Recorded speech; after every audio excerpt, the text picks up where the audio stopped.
A millionaire unexpectedly overheard his daughter's message expressing her wish to leave an inheritance of $2.5 million to the maid.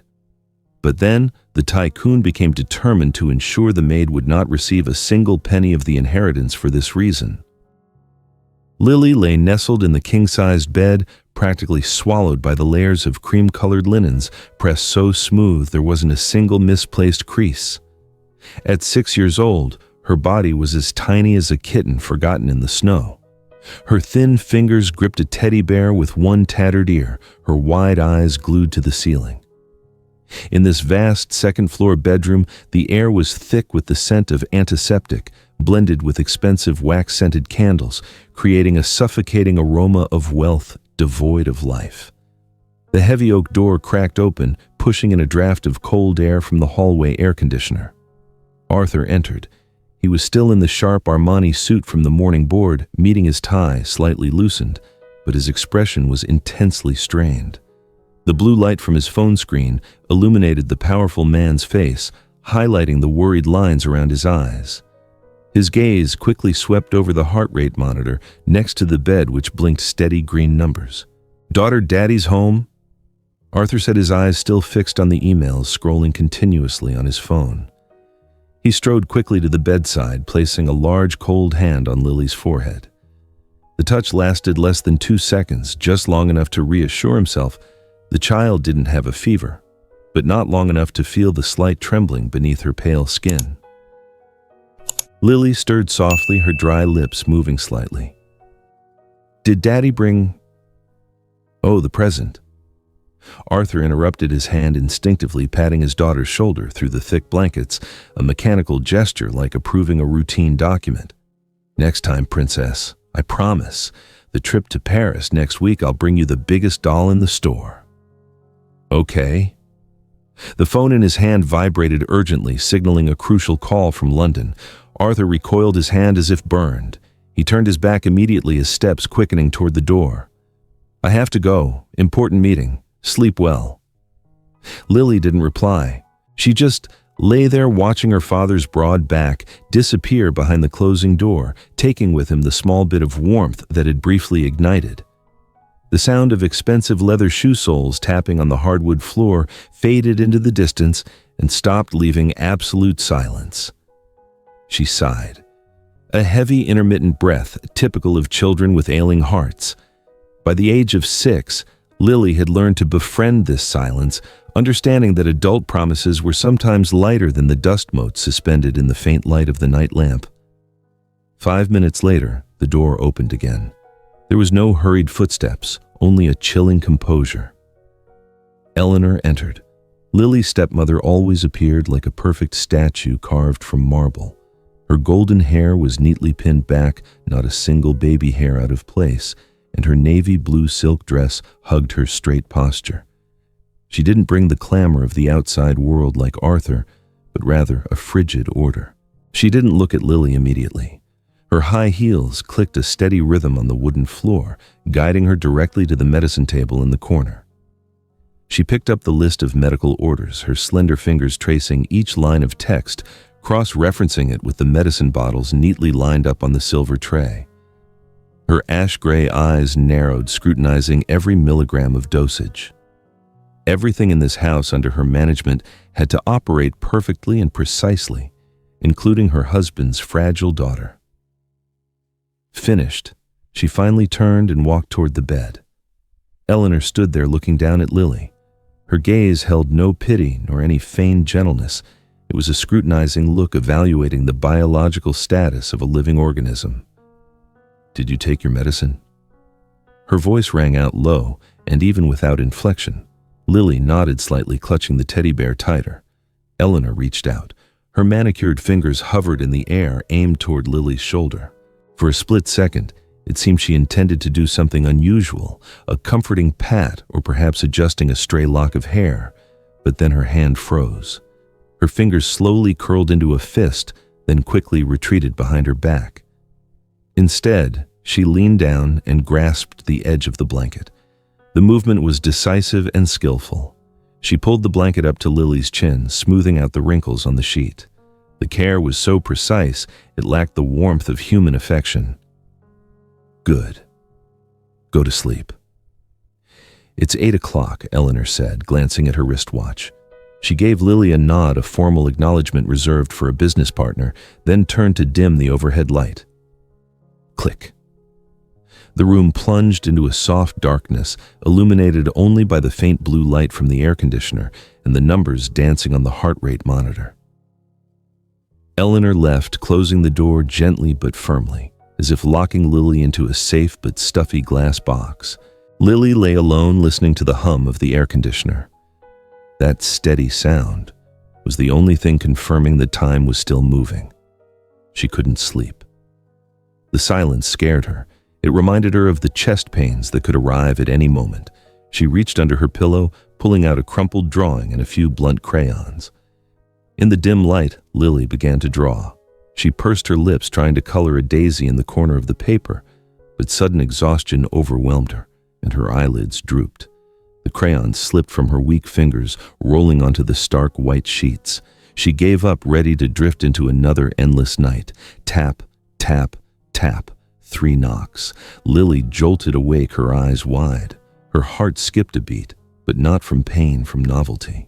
This wasn't the strong, rushed knock of the night nurse who always burst in to check her blood pressure and leave instantly. Nor was it the polite but distant knock of Eleanor. These 3 taps were gentle, hesitant, as if the person outside was wavering, afraid to disturb an angel's sleep, yet held a tender patience. Lily held her breath, her eyes fixed on the gleaming brass doorknob. The doorknob began to turn, slowly, very slowly. The door opened, not decisively but gradually, revealing a slender figure standing in the hallway, holding a miscellaneous basket of items completely unlike the medical uniforms or sharp suits Lily was used to seeing. The door cracked open a little further, then stopped, revealing a figure standing hesitantly at the threshold. This was not the familiar maid in a perfectly pressed uniform. The woman wore a beige sweater worn at the cuffs and faded jeans underneath, looking utterly out of place among the gleaming mahogany furniture and expensive oil paintings lining the hallway. "Excuse me, little one," the woman said, her voice slightly rough but warm, completely devoid of command or rush. "I saw the light was still on. I just wanted to make sure you were all right." Anna, the new helper who had started a trial shift that morning, stepped into the room. Her presence carried the scent of dry grass and something like slightly burnt toast, starkly different from the heady smell of lilies or the constant cold odor of disinfectant usually present here. Her light brown eyes, marked by premature crow's feet, immediately found Lily's wide, cautious gaze. Lily drew back, pulling the blanket up to cover her nose. She was used to strangers entering only to give injections or draw blood, but Anna held no needles. She walked straight to the bedside, ignoring the 2-meter respectful distance other staff maintained. She knelt on one knee on the wooden floor, lowering herself so her eyes were level with the child's, completely removing the imposition of an adult looking down. "Oh, you dropped this," Anna said, her hand gently picking up the drawing of the blue-roofed house lying abandoned on the floor. Lily retracted her hand, hiding it deep in the blankets. She feared Anna would mock the shaky drawings, or worse, crumple it up and throw it in the trash as the head nurse once did for clutter. But Anna didn't. She held the drawing with both hands, cherishing it as if it were a Picasso masterpiece. She admired it for a long moment, then smiled a smile that revealed slightly uneven teeth, but brightened her tired face. "This blue roof," Anna whispered, her calloused finger lightly tracing the crayon line. "It reminds me so much of home. My house in the country had a roof just like this. Every spring, little sparrows would flock to build nests right under the eaves. You know, they were so noisy I never needed an alarm clock." Lily's eyes blinked. Her wariness slowly dissolved, replaced by an uncontrollable curiosity. She slowly lowered the blanket from her nose. How did they sound?" Lily asked, her voice tiny, husky from disuse. "Chirp, chirp." Anna mimicked the birds, awkwardly flapping her arms, which made Lily giggle. It was a strange sound in this room. It wasn't the sound of machinery nor a sigh. It was clear like a wind chime. Anna placed the drawing back in Lily's hand, then did something bold that no one in this house dared to do. She covered Lily's small, icy hand with her own rough-cracked, weathered hands. The warmth of a working woman's hands transferred to the child, raw yet genuine. She used her thumb to gently stroke the back of the thin hand, where blue veins were prominent, kneading rhythmically to calm the child's quickened breath, which was ragged from emotion. "Your hands are so cold," Anna murmured with concern. "Let me warm them up for you." She didn't rush to leave. She sat there right on the cold floor and began folding the excess blanket corner into the shape of a bunny with 2 long ears. "This is Mr. Hop the Rabbit the Sparrow's best friend. He'll guard your dreams tonight." Lily looked at the cloth rabbit, then at Anna. For the first time, she felt not like a patient, but like a child allowed to listen to a bedtime story. "Tell me more," Lily whispered, her eyes shining brightly. "About the blue-roofed house." And Anna told her stories. She spoke of the climbing roses by the window, the lazy old dog who only liked sunbathing, and the afternoons when the smell of baking apple pie filled the kitchen. As she spoke, she used a warm towel to wipe the sweat from Lily's brow instead of the cold alcohol swabs. Sometimes she paused, humming a wordless folk melody soft as a flowing stream, soothing the dull aches in Lily's chest. In the dark hallway, Eleanor stood tucked behind the slightly ajar door. She had been standing there for 15 minutes, motionless as a statue. She saw everything. Saw the new maid, the one she planned to fire tomorrow morning for the offense of entering the mistress's room without permission, kneeling on the floor. Saw those rough hands clasping her stepdaughter's hand. And more importantly, she saw the smile on Lily's face. A real smile spreading all the way to her eyes, not the strained smirk Arthur received when promising gifts. Eleanor's hand gripped the oak door frame, her knuckles white from the force. Her chest tightened. A surge of conflicting emotions rose within her. Relief. Yes, because the child was happy, but alongside it was a vague fear and bitter jealousy. Why couldn't she, who hired the best doctors and bought the most expensive medicines, make the child smile like that? How could a simple woman with cracked hands cross the invisible wall that she and Arthur had unintentionally built around Lily? She intended to step in to use her authority as the mistress to end this unprofessional scene, but her feet felt cemented to the floor. "I love apple pie," Lily's clear voice rang out, "but the doctor says no sweets." "Shush," Anna winked playfully. "Next time I'll make a special apple pie, no sugar, just sweet apples from my garden. It'll be our secret, okay?" The giggling resumed. Eleanor released the door frame. She took a deep breath, trying to regain her usual composure. She quietly turned her back, walking toward her own bedroom, but her steps paused midway when she heard Lily's voice call out, "Miss Anna, please don't leave. Can you stay here?" "I'm here," Anna's voice replied, gentle and firm. Eleanor continued walking faster now, as if fleeing from a warmth she didn't belong to. She knew that the termination order planned for the morning would never be signed, but this fragile peace did not last long.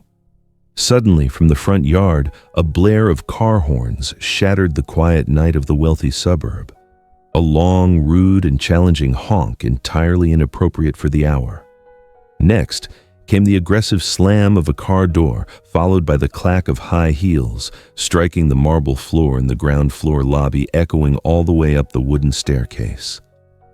"Open up, is anyone home? Eleanor Arthur." A shrill, sharp female voice rang out, bringing noise and trouble right to their doorstep. Lily jumped, her smile instantly vanishing, her eyes wide with fear as she looked toward the door where the noisy sound was growing closer. The sound of footsteps on the wooden floor grew closer, like the countdown of a slow-motion detonation. Lily curled up, her thin shoulders trembling under the thin blanket. Anna, instinctively protective, quickly sprang to her feet, blocking the small bed from the door that was now rattling violently. The bedroom door was thrust open so forcefully that it hit the wall, creating a deafening noise that startled both Lily and Anna. Aunt Beatrice stood imposing at the threshold. She looked as though she had just stepped out of a lavish charity gala in Manhattan. A huge, cream-colored fur coat draped casually over her shoulders. Beneath it, a sparkling sequined dress reflecting the faint nightlight, casting chaotic streaks across the wall. The heavy scent of Chanel No. 5 immediately flooded in, overwhelming the antiseptic smell and the warm sunlight scent Anna had brought, making the air in the room thick and hard to breathe. "Oh, my little angel!" Beatrice exclaimed, her voice high and dramatic. She charged into the room without looking. As she passed Anna, her arm laden with gold bracelets brushed the maid aside as if she were an inanimate mannequin. Anna staggered, grabbing the chair for balance to avoid falling. Beatrice leaned over the bed, her arms wrapping around Lily, clutching the child tightly. An embrace, too tight, too forceful for the frail body. Lily winced, her breathing becoming labored. She tried to wiggle free, but was helpless against the overwhelming strength of her aunt. "Look at you, still so pale," Beatrice released Lily, holding her shoulders and shaking her gently. "I hear you had to switch medication again. Poor dear, your mother in heaven must be heartbroken." Her mouth rattled off words of sympathy, but her sharply eyelinered eyes never settled on Lily's face. They darted around like a radar, sweeping every corner of the room. She looked at the heart rate monitor, glanced at the medicine tray, and then stopped scrutinizing the crooked cloth rabbit Anna had just made from the blanket. Her lip curled into a visible sneer of contempt. "What is this, some cheap toy?" "Excuse me, madam, this is a patient's room." Eleanor's cold voice rang out from the doorway. Lily's stepmother stepped in quickly, but not hastily. She stood upright, arms crossed over her chest, forming an icy wall that contrasted sharply with the gaudy flame named Beatrice. "Please keep the noise down. Lily needs rest and your perfume is making it hard for her to breathe." Eleanor said, her voice polite to the point of being cruel. Beatrice spun around. The fake smile on her lips twisted for a split second before being quickly replaced by a sharp glare. "Oh, Eleanor, I thought you were busy counting Arthur's money downstairs." Beatrice retorted, her tone laced with sarcasm. She pointed straight at Anna, her bright red manicured nail seemingly wanting to puncture the air. "And how do you explain hiring someone looking this shabby to care for my niece?" "Look at her, what rubbish heap did she crawl out of?" Anna lowered her head. Her rough hands nervously kneaded the dusty hem of her apron. She backed slowly toward the corner of the room, trying to shrink herself as much as possible. Those derogatory words felt like cuts to her dignity, but she didn't dare to fight back, only biting her lip to stifle a sob. Eleanor didn't look at Anna. Her eyes remained fixed on Beatrice. "She's the most responsible helper I've ever hired. At least she knows how to knock before entering a room." Beatrice scoffed, ignoring Eleanor as if she didn't exist. She turned back to Lily, pressing her heavily powdered and painted face close to the child's. "Say, Lily, does your dad come home often these days, or is he always away on business?" Beatrice pressed her tone, changing completely to one of suspicious sweetness. "And say, that trust fund your grandpa left you, is it still safe? Have you seen any strangers asking about it?" Lily looked at her aunt in fear, then quickly glanced at Eleanor. She didn't understand why Aunt Beatrice cared about her money now. "That's enough." Eleanor stepped forward, wedging herself between Beatrice and the bed. She stood in front of Lily like a steel shield. "Get out now. We need to speak privately. Don't drag a child into your schemes." Beatrice stood up straight, adjusting her fur coat. She looked at Eleanor sideways, then leaned down and whispered into Lily's ear loud enough for everyone in the room to hear. "Be careful, my dear. Some people look cold on the outside, but inside they only want your money. Don't trust anyone, especially strangers." Having said that, she shot a nasty warning look at Anna in the corner. The tension in the room was palpable, like a string about to break. Lily clutched her teddy bear, her breath coming in short bursts. She looked at Anna with a pleading glance, but Anna stood still, her shoulders trembling. Beatrice smirked with satisfaction and turned to leave. But as she walked past the bedside table, her steps paused. Her eyes fell on the scribbled blue-roofed house drawing and the ceramic piggy bank next to it. And then she saw it. While everyone was tense, Lily's small hand had secretly snuck out from under the blanket, quickly slipping a small folded piece of paper into Anna's hand when the maid leaned close to adjust her pillow. Beatrice's eyes narrowed. The smile on her face vanished, replaced by a terrifying calculation. She said nothing, only turning her head to look at Lily one last time, her gaze flashing like a predator that had just spotted wounded prey trying to hide a secret. What did Lily secretly give Anna? Will Beatrice's calculating eyes miss this small but fatal detail? Share your prediction about Beatrice's next move before we proceed to next. The moment Lily's small hand touched Anna's calloused palm, a fierce contraction hit her like a lightning bolt across her chest. The thin piece of paper slipped from her weak fingers, fluttering in the air for a second, before falling onto the dark wooden floor, sliding deep into the shadows beneath the bed. Cough, cough, ah. A gut-wrenching cough rang out. Lily doubled over, clutching her left chest with both hands. Her face went from pale to blue in an instant. The heart rate monitor by the bed, which had been beeping steadily, suddenly screamed a long, sharp alarm, signaling the chaos of a life slipping away. "Lily, oh my God, Lily!" Anna screamed, forgetting all fear, rushing to support her shoulders, frantically looking around for help.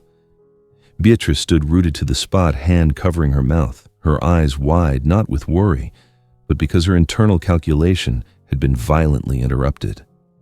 The room door burst open for the third time that night. This time, it was the medical team. Dr. Stevens rushed in with a grave expression, followed by two nurses pushing a mini emergency cart. "Step aside, everyone, get out immediately," Dr. Stevens shouted, pushing Anna, who was in the way, aside. Beatrice was shoved hard toward the door by a nurse. She stumbled, nearly falling, but still craned her neck to look at the bed surrounded by white coats. Anna hesitated, her hand still reaching for Lily, but the doctor's firm gaze forced her to retreat. The door slammed shut in front of them, separating two worlds. Inside was a battle for every breath. Outside was a deadly silence. 2 hours later, in the vast ground-floor living room, Arthur slumped into the leather armchair, his suit wrinkled, his loosened tie dangling from his neck. The man who managed thousands of employees was now withdrawn, clutching his head with both hands, hiding a face contorted by distress. He looked a decade older after just one evening. "The situation is very bad, sir." Dr. Stevens stood opposite him, his voice low and apologetic. "The little girl's heart valve is completely failing. We've temporarily stabilized her rhythm, but it's only a temporary measure. Lily needs a new heart, immediately. If she doesn't have surgery within the next 48 hours, he left the sentence unfinished. The silence said everything. "What is the success rate?" Arthur asked, his voice hoarse, afraid to look up. "Less than 20%. Her body is too weak to endure major surgery." Dr. Stevens answered honestly, offering no false hope. Across the room, Eleanor stood with her back to everyone. She looked out the floor-to-ceiling glass window where the darkness of the suburban garden was swallowing everything. She stood straight, motionless as a stone statue, but her right hand was gripping the thick velvet curtain tightly. Her fingers were clenched so hard that her nails dug into the fabric, leaving painful creases. Eleanor never cried in front of others. Suddenly, the sharp click of high heels sounded from the hallway, shattering the funereal atmosphere. Beatrice walked in, phone in hand, looking busy. "Hello, Lawyer Thompson." "Yes, it's me, regarding the inheritance matter." She spoke loudly into the phone, not bothering to lower her voice. If the worst happens tonight or tomorrow, what is the procedure for transferring the trust fund assets? As her aunt do, I have priority oversight." She walked and talked, completely ignoring the distraught father and the doctor standing there. Her callousness was so cruel that the air in the room froze solid. Eleanor spun around. Her eyes were sharp as a drawn dagger. Gone was her usual calm, resigned demeanor. She strode quickly toward Beatrice, snatched the phone from her hand, turned it off, and threw it hard onto the sofa. "What was that?" Beatrice yelled, glaring. "Shut up!" Eleanor hissed through gritted teeth. She moved right up to Beatrice's face, so close that Beatrice could feel Eleanor's hot, constrained breath. "The child is up there fighting for her life, and you're down here divvying up her assets. Are you even human?" "How dare you?" Beatrice stammered, stunned by this fierce resistance. "Get out!" Eleanor pointed toward the door, her voice not loud but full of commanding authority, sending shivers down one's spine. "Get out of my living room immediately. If you utter one more word about money tonight, I swear I will have security escort you off the premises, no matter who you are." Beatrice gaped, looking at Eleanor, then glancing at Arthur for help. But Arthur still had his head bowed, completely ignoring the argument. She angrily grabbed her handbag, muttered curses, and stormed out onto the patio to smoke. That night was as long as a century. Eleanor paced back and forth outside Lily's room. Every 5 minutes she would stop, place her hand on the doorknob, but dare not turn it. She was afraid. She was afraid to witness the child's frailty, afraid she would collapse. She only dared to peek through the narrow door crack. Inside, under the dim nightlight, Anna was kneeling by the bedside. The maid held Lily's small hand tightly, pressing it against her cheek. Her shoulders shook with suppressed sobs. She was praying, muttering fragmented words about sparrows, about the blue-roofed house, about the most mundane things, begging God to preserve the life of this little angel. In a state of wavering delirium, Lily stirred faintly. Her eyes opened slightly, listless and tired. She saw Anna. Her lips moved, trying to form a sound, but her dry throat wouldn't allow it. Water. No, she didn't want water. She wanted to talk about the paper she had hastily written that afternoon, the paper that determined everything she owned. Her finger weakly pointed vaguely toward the edge of the bed. "Are you thirsty? Wait for me. I'll get some water." Anna quickly stood up, misunderstanding Lily's intention. She turned and rushed toward the water dispenser in the corner, leaving behind Lily's desperate gaze fixed on her retreating back. Lily tried to strain herself to look under the bed. In the utter darkness beneath it, the white paper lay still, carrying the biggest secret of her young life. She wanted to scream for Anna to pick it up, but her strength was depleted, and she slipped back into a coma before Anna could return with a glass of water in her hand. Early the next morning, gray dawnlight filtered through the curtains. Anna, her eyes dark-ringed after a sleepless night, quietly left the room to go to the kitchen for more ice packs and new prescribed medication. The room was empty for a moment. The door cracked open. Beatrice snuck in. She was still wearing the wrinkled evening gown from the night before, her face smeared with makeup, but her eyes were strangely sharp. She looked around, ensuring no one was present, then quickly approached the bedside. "Poor thing," she whispered, her voice artificial, her hand pretending to adjust the pillow for the heavily sedated Lily. But her eyes weren't on Lily. She was looking at the bedside table, peering into the drawers, scanning the floor. She was searching. She knew children often hid important things somewhere near their sleeping area. Clink. Her foot struck a crayon rolling on the floor. Beatrice bent down to pick it up. As she lifted her head, her gaze unintentionally swept over the dark space beneath the bed. A tiny white edge of paper protruded from the shadows, reflecting the weak morning light. Beatrice narrowed her eyes. She glanced toward the door to check, then slowly lowered herself, stretching her long arm with its diamond-ringed fingers toward the space under the bed. Beatrice's finger touched the cold edge of the paper. She snatched it quickly from the darkness under the bed like a thief finding buried treasure. The crumpled, dusty A4 drawing paper bore the shaky, crude crayon lines of a frightened 6-year-old. She unfolded the paper, her eyes quickly scanning the crooked, bright red crayon, writing, "All the money in my piggy bank and my fund for Miss Anna, to buy the blue-roofed house." Below it was the childish signature, Lily, and a drawing of a lopsided house. Beatrice's pupils dilated. $2.5 million. The entirety of the trust fund her sister had left to her only daughter. Her face transitioned from the pale color of shock to the purplish red of fury, but then the corner of her lips slowly curved up, forming a twisted, triumphant smile. This was it. The evidence. The golden key to turn the tables that she had been waiting for 3 years. "Humph, you little brat," she muttered, her voice hissing through her teeth. Beatrice folded the paper into quarters, stuffing it deep into the secret zippered compartment of her crocodile leather Hermes handbag. She stood up straight, adjusted her clothing, then turned to look at Lily, who was deeply asleep due to the sedative. Her eyes no longer held any pretense of auntly affection, but the cold gaze of a predator who had just found the fatal weakness of her rival.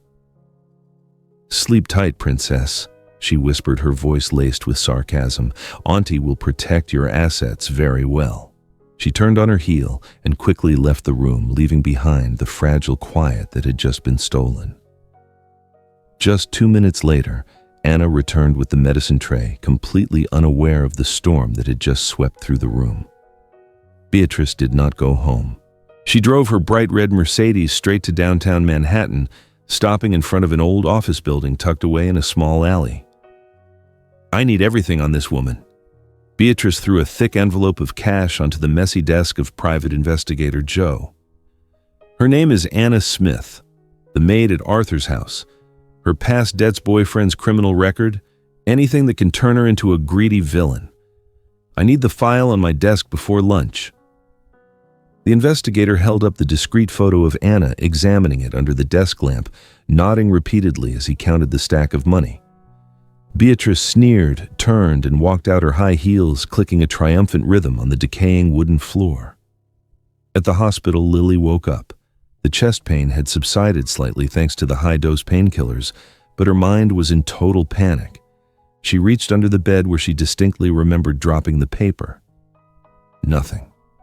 Only dust and cold emptiness. "No? Where is it?" Lily faintly whispered, her breathing starting to quicken again. She tried to strain herself to look down, dislodging an electrode patch on her chest. Beep, beep, beep. The heart rate monitor screamed again. Anna, who was peeling an apple on the sofa, jumped up and rushed over. "Lily, what's wrong? Are you in pain?"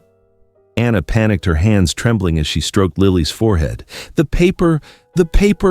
Lily gasped, tears welling up. "It's gone! Miss Anna, it's gone!" Anna looked confused. She thought Lily was delirious. "What paper, sweetheart? A drawing. Let me get you another one, okay?" "No!" Lily shook her head violently, desperation etched on her wide eyes. She knew how important that paper was, if someone had found it. In the mansion's central control room, Eleanor was sitting in front of the CCTV feed transmitted from the hospital to her personal iPad. Eleanor's delicate eyebrows furrowed. A sharp woman's intuition told her something was wrong. Lily was not a child who complained without reason. She was missing something, and that something her gut told her was connected to Beatrice's fleeting appearance this morning. 5 hours later, Beatrice returned to the hospital. In her hand was not flowers or a get-well gift, but a thick yellow-brown stack of documents. She didn't go up to the room immediately. She walked through the main lobby where tabloid reporters were waiting to hunt for news about the tycoon's daughter's surgery. Beatrice accidentally tripped, dropping the stack of files right in front of the news vultures. A few papers scattered clearly, revealing bold headlines: Anna Smith's family bank defaults and rejected loan application. "Oh dear, I'm so clumsy," Beatrice exclaimed, her voice loud enough to grab attention. She hurriedly picked them up, but not without letting slip a few cryptic, lamenting comments. "It's terrible the family is wealthy, yet they let someone desperately in need care for their child. No wonder the little girl keeps wanting to change her will." She left the sentence unfinished, apologized with a forced smile, and quickly entered the elevator, leaving behind a match thrown onto a pile of dry kindling. Just 15 minutes later, social media exploded. Sensational headlines began appearing on tabloid sites. Maid suspected of forcing tycoon's daughter to alter will. Last-minute scandal in the Arthur family plot to steal fortune from deathbed. Portrait of a gold digger with an angelic face. A secretly taken photo of Anna bowing her head, wiping the floor, was posted alongside malicious comments, twisting her dedication into fake subservience for personal gain. Arthur's phone vibrated violently on the conference table. He picked up, listening to the report from the head of media relations. His expression changed from worry to purple fury. "What the hell is this?" Arthur roared, slamming his hand on the glass table, making the coffee cup jump. "Who is spreading this garbage rumor? Censor it immediately. Take down all those posts." But it was too late. The news spread like a virus. Public opinion erupted. Criticisms were leveled against his family for lax management, and hatred was directed toward the unfortunate Anna. Meanwhile, in the soundproof hospital room, Anna was completely oblivious to the storm raging outside. She diligently used a warm towel to wipe each of Lily's tiny fingers. "You know," Anna whispered, her voice as gentle as ever, trying to drown out the whirring of the ventilator. "I called home this morning and my mom said the daisies are blooming all over the garden. When you get better, we'll go there and I'll braid you a flower crown, okay? You'll be the daisy princess." Baraki Buxar. Lily lay still, her eyes fixed on the ceiling, but her hand clenched Anna's finger, seeking one last bit of peace before entering the life or death battle. Crash. The door to the hospital's VIP waiting room was violently pushed open. Beatrice stormed in like a whirlwind. Arthur and Eleanor were sitting there tense, awaiting the surgery time. Beatrice offered no greeting. She threw the stack of investigation files onto the glass table, the sound of the paper collision dry and cold. Next, she pulled the crumpled paper with the child's handwriting, her trump card, from her handbag. "Look at this, all of you!" Beatrice screamed, her voice a sharp threat echoing through the vast room. She pointed her diamond-ringed finger straight at Arthur's face, her eyes blazing. "The girl wants to give that woman $2.5 million. All the wealth my sister left behind. This is undeniable proof that she manipulated and extorted a dying child." Arthur froze, picking up the paper. "This may harve." Eleanor shot up, her eyes locked on Lily's trembling handwriting. "I've already called my lawyer." Beatrice sneered, her face twisted with triumph. "And I will call the police right now to have that scam artist hauled off to jail. Unless you do something about it immediately." Arthur held the crumpled paper in his hand. His large fingers, used to signing multi-million-dollar contracts, now trembled violently. The red crayon writing danced before him, innocent and clumsy. For Miss Anna, to buy the blue-roofed house. Each letter felt like a needle poking straight into the heart of the helpless father. He didn't see the $2.5 million figure. He only saw his daughter's loneliness so immense that she had to use everything she had to buy a fleeting sense of security. "What the heck is this?" Arthur whispered, his voice cracking the pain deeper than hearing Lily needed surgery. Eleanor didn't wait for him to finish his lament. She snatched the paper from his hand. Her ash-gray eyes quickly scanned the contents, then fixed on Beatrice's red face, alight with excitement. She didn't see an aunt worried about her niece. She saw a vulture picking at the not-yet-cold corpse of kinship. "Did you rummage through the child's belongings?"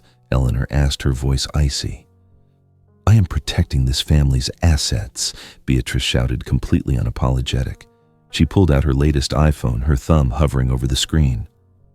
"I'll call my lawyer, and Judge Wilson, too. He'll be very interested to know how Arthur here let a 6-year-old be manipulated by a maid. You'll lose custody, Arthur. I swear it." Her finger hovered over the call button, a blatant threat. Arthur panicked.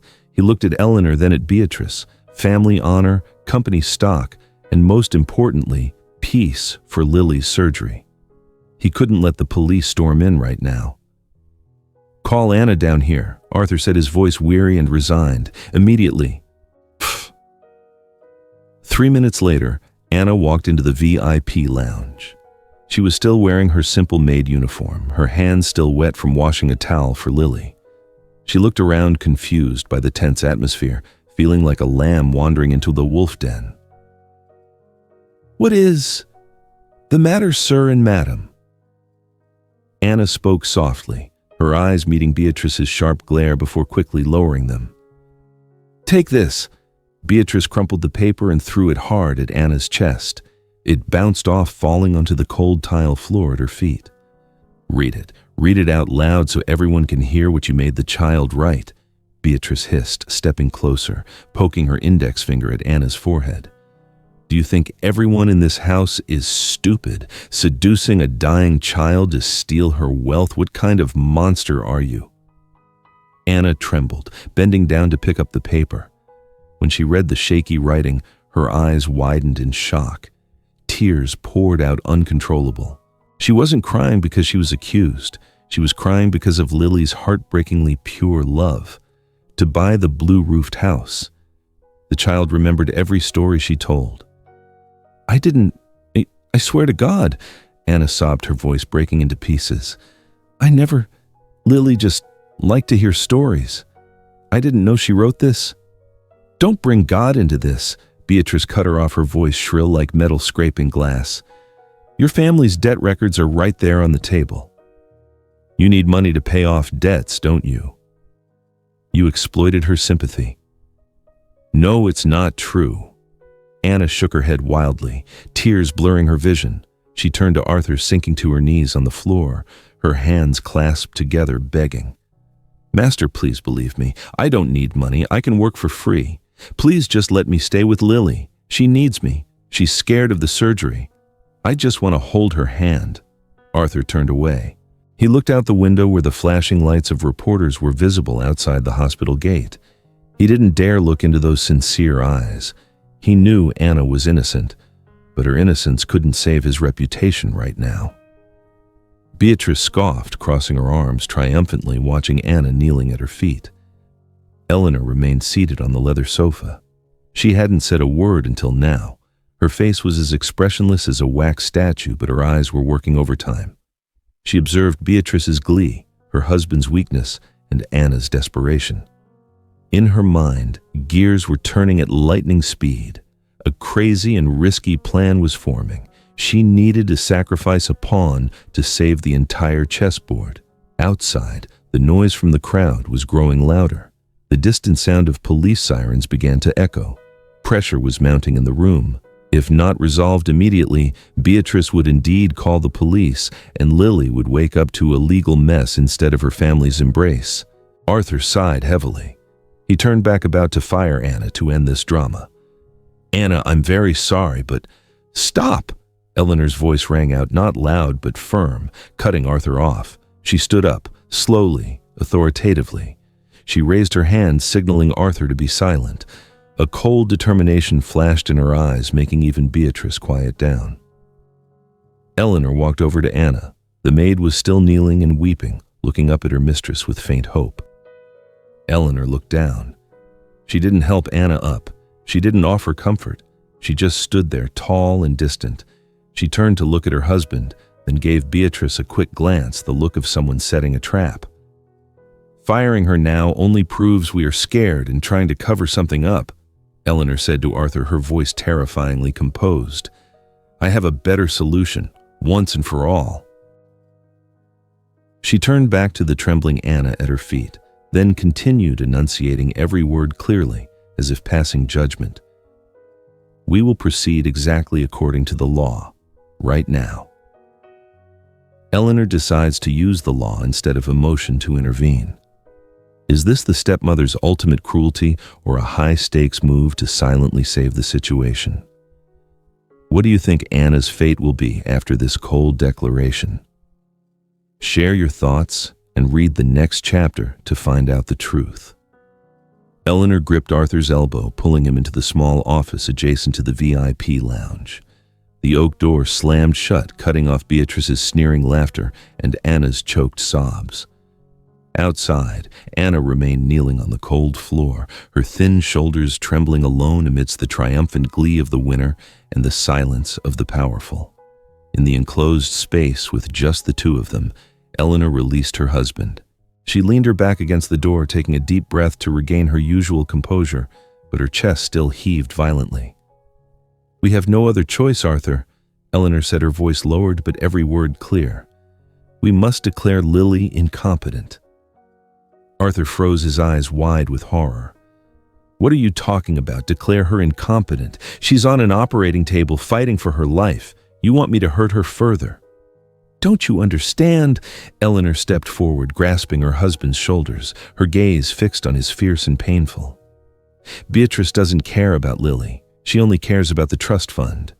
If you let Lily keep her decision-making rights, Beatrice will drag the child to court to prove she was manipulated. She will put Anna on trial. Do you want Lily to wake up and see her only friend handcuffed for fraud? Arthur was silent, running his hands over his face in utter helplessness. But Anna is innocent. I know, Eleanor interrupted, her voice softening slightly. It's because she is innocent that she is the most vulnerable target. The only way to save Anna from jail and silence Beatrice is to make that piece of paper legally worthless. You mean? Arthur hesitated. Invoke the Emergency Asset Protection Clause, Eleanor said quickly. Declare Lily legally incompetent due to her health condition. Freeze all gift transactions. When there's no money left to fight over, Beatrice will have no reason to sue Anna, and the public will see us as responsible parents who prevented a conspiracy before it happened." "And Anna?" Arthur asked, his voice dropping. Eleanor turned away, looking at the blank wall. "She has to go. Immediately. She must disappear from the sight of Beatrice and the media. That is the price to pay for her safety." Arthur looked at his wife. For the first time, he realized that behind her icy demeanor was a sacrificial calculation he could never make. He nodded a heavy leaden agreement. The door opened. Arthur walked out. He looked a decade older after just 10 minutes. He stood in the middle of the living room, clearing his throat to get attention. Beatrice, who had been sitting smugly on the sofa, instantly looked up. The family's private lawyer, who had just arrived, stood formally awaiting orders. "I have decided," Arthur announced, his voice echoing but lifeless. "As the legal guardian, I am invoking Clause 4B of the Lily Trust Fund, declaring that Lily is currently legally incompetent to execute any financial transactions. All handwritten documents, promises, or unnotarized wills are void as of this moment." Beatrice burst into laughter, a triumphant, ringing laugh. She clapped her hands sharply. "Excellent, you've finally come to your senses, Arthur," she said, her voice utterly condescending. "Family money must be protected from outsiders." She glanced at Anna with supreme contempt. "See that you won't get a single penny, you little brat." Anna was still kneeling, looking up at Arthur with swollen eyes. She didn't care about the money. She only heard one thing: Lily's rights had been taken away. She wanted to say something, but Eleanor stepped forward, blocking her view. "As for you, Anna Smith," Eleanor's voice was like ice, devoid of emotion, "you are fired, effective immediately." Anna froze. She looked at Eleanor, the woman who just yesterday stood outside the door listening to her sing lullabies. She searched for a flicker of compassion in those ash-gray eyes, but found only a solid fortress wall. "Gather your personal belongings. You have 1 hour to leave the hospital and vacate our residence. I will have a driver take you." Eleanor continued, each word a hammer driving a nail into Anna's fate. "And you are not allowed to see Lily. Don't let me see your face near her ever again." "Why?"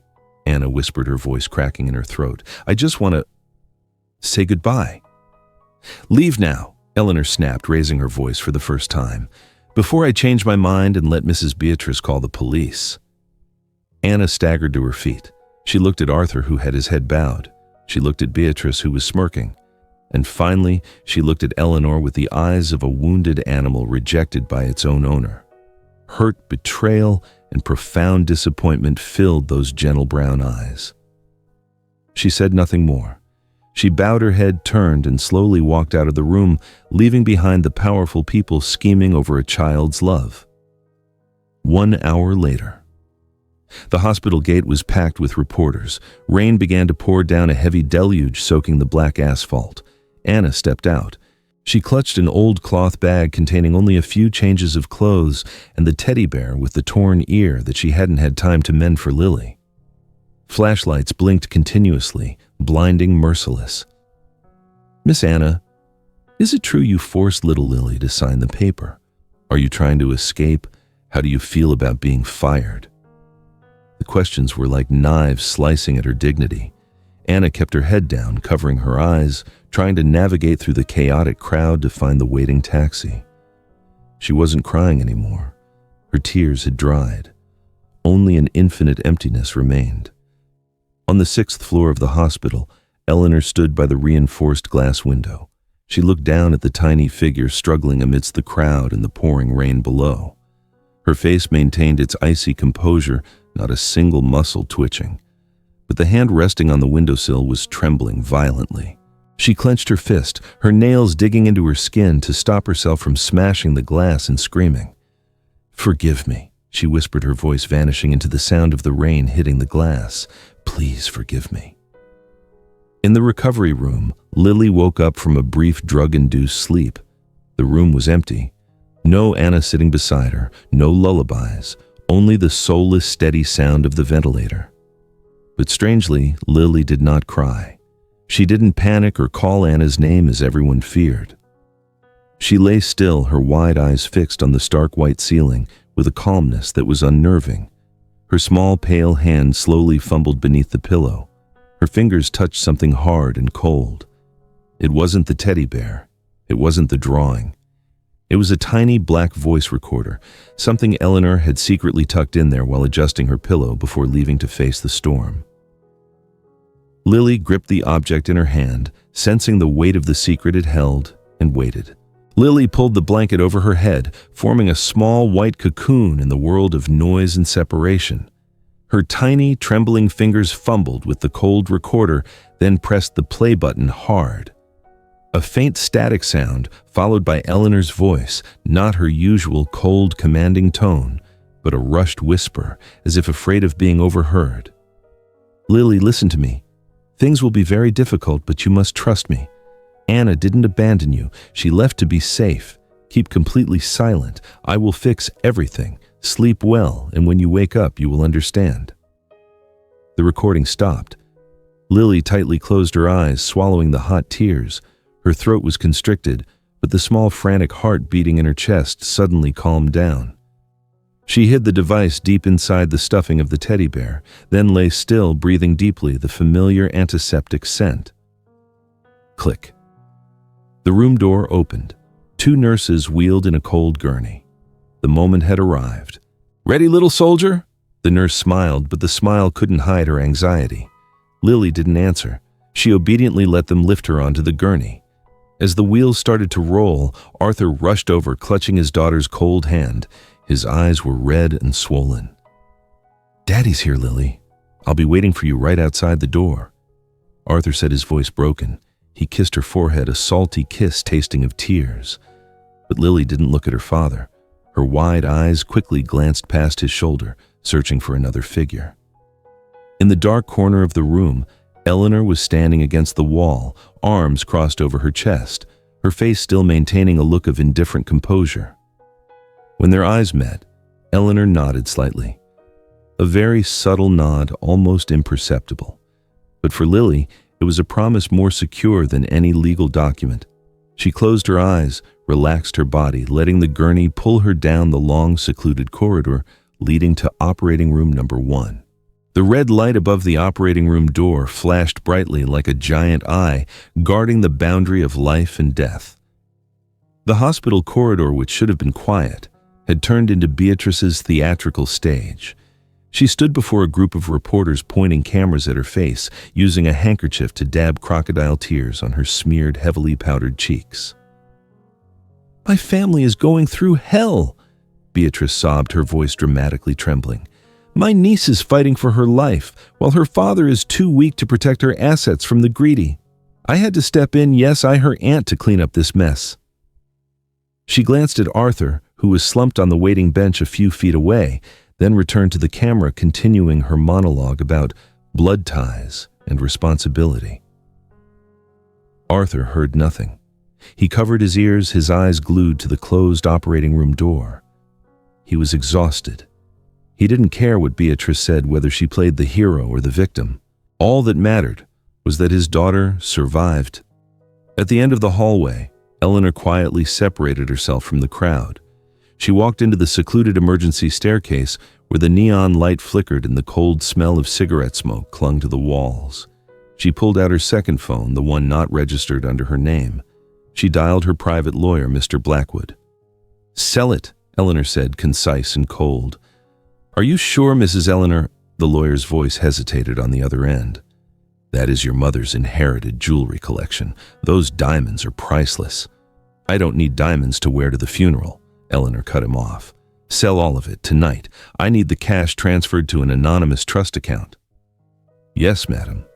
Eleanor hung up her finger quickly, scrolling through her contacts, dialing a real estate agent in the suburbs.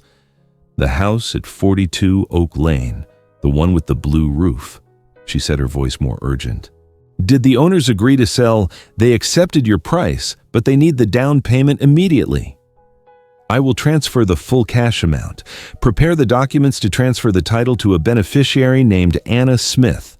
Complete the procedure before sunrise. I don't want anyone to trace the source of these funds." She hung up, took the SIM card out of the phone, broke it, and threw it into the trash can. Eleanor leaned against the wall, letting out a long sigh. She had just traded all of her most private assets, her last mementos of her mother, for the peaceful future of someone else. She had no regrets. When Eleanor returned to the hallway, Beatrice had just finished her interview. She sat down, secretly opening the banking app on her phone. She had forced Arthur to share view-only access to Lily's trust fund account under the pretense of transparent oversight. The figure $2,500,000 remained untouched. Beatrice breathed a sigh of relief. A look of satisfied triumph appeared on her heavily lipsticked lips. She had won. The money was safe, the maid was gone, and Arthur was completely broken. The advantage was hers. Eleanor walked over, catching that smile. She said nothing, only calmly sat down on the opposite seat and opened her iPad. On the screen was an email confirmation from a Swiss bank transaction successful. Lifetime pension fund for beneficiary Anna Smith has been activated. She turned off the screen, leaned back in her chair, and closed her eyes. She and Beatrice, two women, two triumphant smiles, but celebrating entirely different victories. 5 hours dragged on like 5 centuries. No one spoke a word. Arthur wore a path into the white tile floor. Every time a nurse rushed out for more blood bags, his heart skipped a beat. Beatrice had dozed off, a faint snore escaping her throat. Eleanor remained motionless as stone, her eyes fixed on the wall clock. Click. The red light turned off. The operating room door opened. The lead surgeon stepped out, pulling down his blood-stained mask. His face was drawn and sweaty, but his eyes held a warm glint of light. Arthur rushed toward him, nearly collapsing. "Doctor, my girl." "Successful," the doctor smiled wearily. "The new heart is beating, stable rhythm. She is a true warrior." Arthur burst into tears. The overwhelming sob of a father who had held it in for so long echoed through the quiet hallway. He hugged the doctor incoherently, muttering words of thanks. Beatrice woke up with a start. She rubbed her eyes, looking at the scene before her. Lily was alive. But instead of joy, a fleeting look of disappointment crossed her eyes. Being alive meant the custody battle wasn't over. Being alive meant she couldn't immediately access the fortune. She stood up, adjusting her clothes, then whispered to the lawyer next to her, who was stifling a yawn. "Listen, since the girl is alive, the plan changes. We must ensure custody doesn't fall into the hands of that stepmother. Prepare the papers to sue Arthur for incompetence. I want to strip him of his rights as soon as the girl is discharged." Eleanor, standing nearby, heard the entire statement. She didn't turn around, only slightly smirked.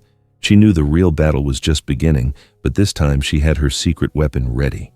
The moment the doctor nodded permission for family to visit, Beatrice darted toward the recovery room. She used her shoulder to forcefully nudge the young nurse blocking the doorway, making the girl stumble and almost drop the medicine tray. "Move, I am her aunt. I have the right to go in first," Beatrice yelled, overriding the doctor's quiet reminder to keep order. She wanted to be the first face Lily saw, the only remaining hero after the storm. A perfect psychological move to isolate the child from Arthur and Eleanor. In the cold, sterile recovery room, Lily lay small among a tangle of wires. The oxygen mask covered most of her pale face. Her eyes were slightly open, listless and heavy. The first image to hit her retina wasn't the stark white ceiling, but Beatrice's heavily made-up face pressed close to hers. "Oh, my little Lily," Beatrice whispered, her voice sweet but her eyes frigid. She grasped Lily's thin hand, squeezing gently as a reminder of her powerful presence. "You're awake." Good Auntie was worried sick. Lily blinked weakly, trying to process where she was. The dull ache from the incision on her chest reminded her that her old heart had been replaced. Beatrice leaned closer to Lily's ear, lowering her voice to a level only the two of them could hear, but every word was sharp as a poisoned razor. "You know that Anna woman abandoned you. She left the moment your dad froze the accounts. She only cared about your money, Lily. Luckily, I managed to send her away in time. I saved you from a fraudster. Now, only I truly care about you." Beatrice smiled, waiting for a panicked reaction, or at least tears of disappointment from the child. She wanted to see Lily's faith crumble so she would cling to Beatrice as her last lifeboat. Beep, beep, beep. The heart rate monitor next to the bed began to fluctuate wildly. The green wave pattern spiked sharply, signaling instability. But Lily did not cry. Her eyes stared intently at Beatrice. It wasn't the naive, trusting gaze of before, but a tired, disgusted, and prematurely aged look that made Beatrice shiver. This child had seen too much deceit in one night. Lily used the last of her remaining strength to pull her hand away from Beatrice's. A slow but decisive movement. She turned her face away toward the window where the dawn light was breaking, refusing to look at her blood relative's face. The action was like a direct slap to Beatrice's face. She froze her hand, hanging awkwardly in the air. "You! How dare you!" Beatrice hissed, her face flushed with anger. The room door opened. Eleanor walked in. She had stood there long enough to witness the venomous scene and Lily's silent resistance. The endurance of the past 3 years, the suppression of hurtful insults, all exploded in this moment. Eleanor walked quickly, swatting Beatrice's hand away from the bedside rail. She gripped the woman's shoulder tightly, her nails digging into the expensive silk dress hard enough to make Beatrice wince in pain. "Get out," Eleanor said. Not yelling, her voice was icy and low, carrying an overwhelming authority that made the air in the room solidify. "How dare you kick me out? I am her aunt." Beatrice tried to pull rank. "I don't care who you are." Eleanor cut her off, her eyes boring into Beatrice's oscillating pupils. "You just tried to poison the soul of a child who just narrowly escaped death. Get out of here right now. Don't make me call security to haul you out in front of your beloved reporters." Beatrice was speechless. She had never seen the iceberg Eleanor become as terrifying as a lioness protecting her cub. She tried to turn and seek Arthur's support, but Arthur was standing guard at the foot of the bed. He crossed his arms, his face dark with fury, his eyes looking at Beatrice with disappointment and disgust. He nodded toward the door, a wordless command. "Get out." Beatrice knew she had lost this round. She violently snatched her shoulder away from Eleanor's grip, adjusting her clothing with a resentful air.